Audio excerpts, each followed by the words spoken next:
प्रिय विद्यार्थियों, online class में आपका हार्दिक स्वागत। मैं डॉक्टर ओमपुरी स्वामी, सहायक प्रोफेसर भूगोल, राजकीय महाविद्यालय भिनमाल। आज मैं आपको राजस्थान की अफवाह प्रणाली में बंगाल की खाड़ी में गिरने वाली प्रमुख नदियाँ एवं आंतरिक जल प्रवाह के बारे में चर्चा करूँगा और आपको प्रमुख जानकारी दूंगा। बंगाल की खाड़ी में राजस्थान की कई नदियाँ गिरती हैं। इसमें प्रमुख नदी है चंबल नदी।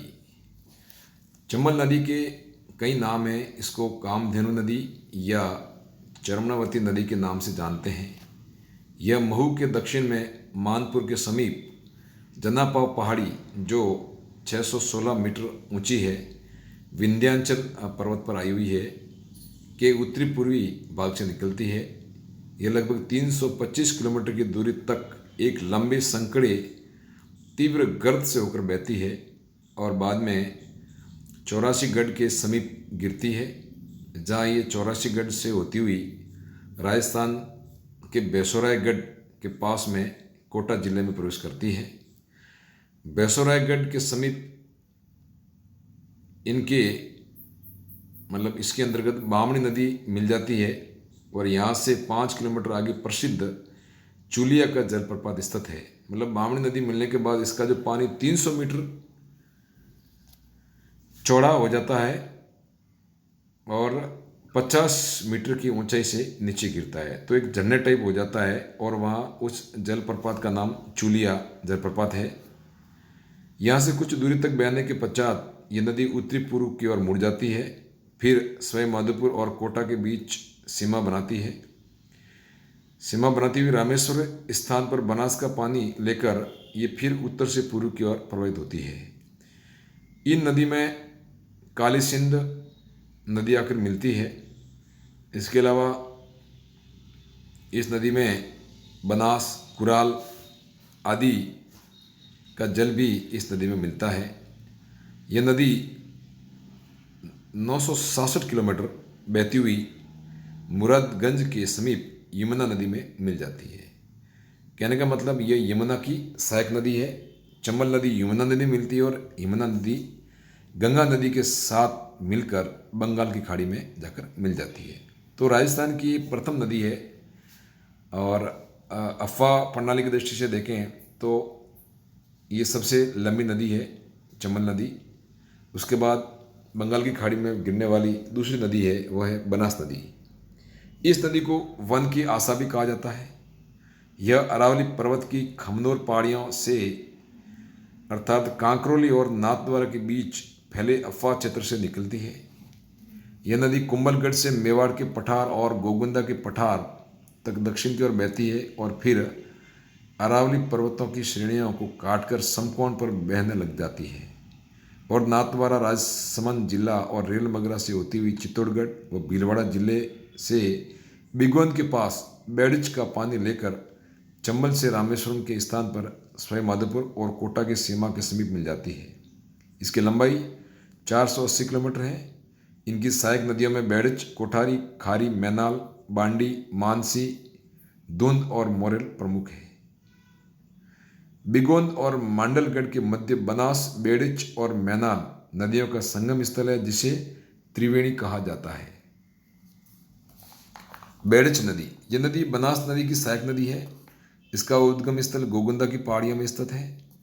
पहले आयड़ नदी के स्थान से गुजरी, आयड़ नदी के नाम से इसको जानते थे, लेकिन उदय सागर झील के पास से निकलने के पश्चात इसको बेड़िच नदी के नाम से जानते हैं।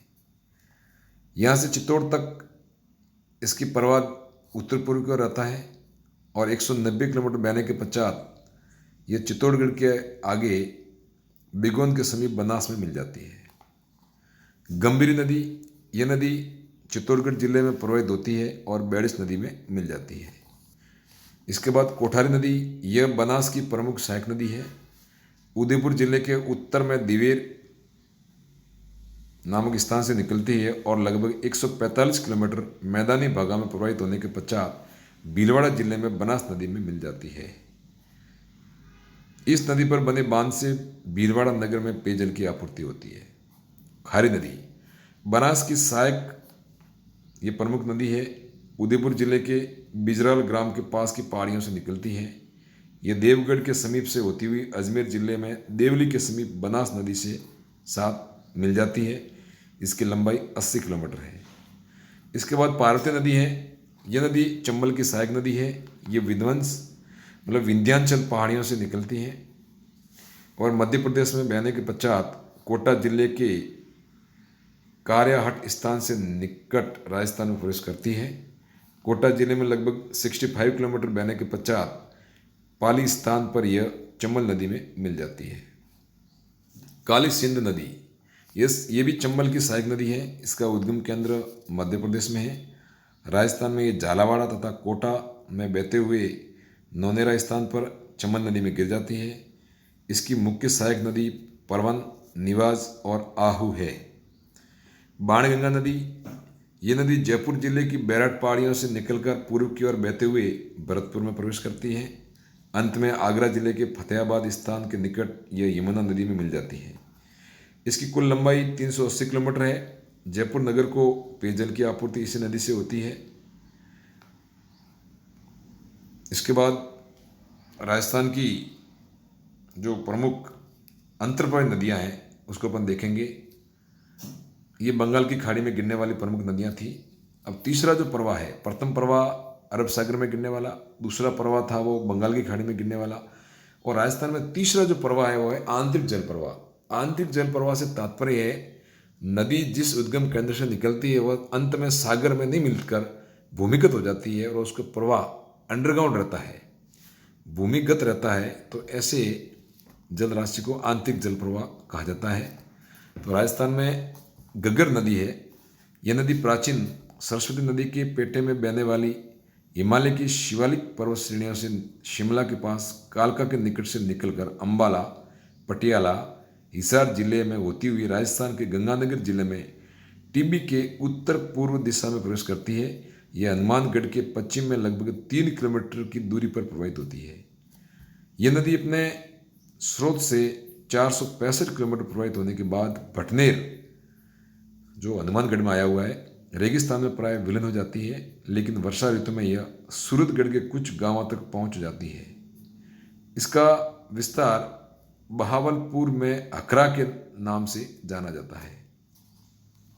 तो ये प्रमुख आंतरिक जल प्रवाह की प्रथम नदी है राजस्थान की। दूसरा नाम है कांतली नदी का। यह भी आंतरिक जल प्रवाह है। यह नदी सीकर जिले की खंडेला पहाड़ियों से निकलती है जो तोरावाटी उच्च भूमि पर प्रवाहित होती है। सीकर व झुंझुनू में लगभग 100 किलोमीटर बहने के बाद चूरू जिले की सीमा में जाकर विलीन हो जाती है। तीसरा आंतरिक प्रवाह है मेढा नदी। सांबोद व सीकर की हर्ष पहाड़ियों से निकलकर सांबर झील में गिरती है। इसकी एक छोटी सहायक नदी खंडेला है। इसके बाद आंतरिक प्रवाह की अगली नदी है साबी नदी।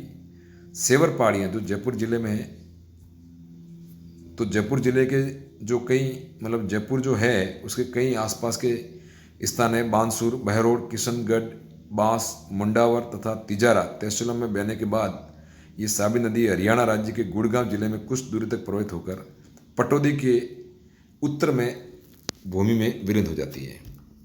मनथा नदी ये भी आंतरिक राजस्थान का प्रमुख जल प्रवाह है। ये जयपुर में मनोर थाना से निकलती है जो सांबर झील में उत्तर की ओर प्रवाहित होकर उस झील के अंदर मिल जाती है।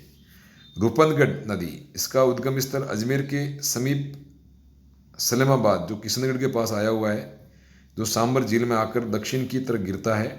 खारी नदी इसी नदी की सहायक नदी है।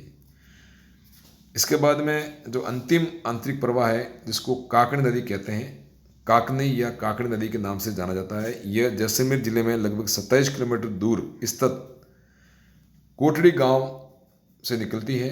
ये कुछ ही किलोमीटर बहने के बाद लुप्त हो जाती है, लेकिन प्रदेश में अच्छी वर्षा होने पर काफ़ी दूर तक ये नदी प्रवाहित होती है। स्थानीय भाषा में इसे मसूरदी नदी के नाम से जाना जाता है।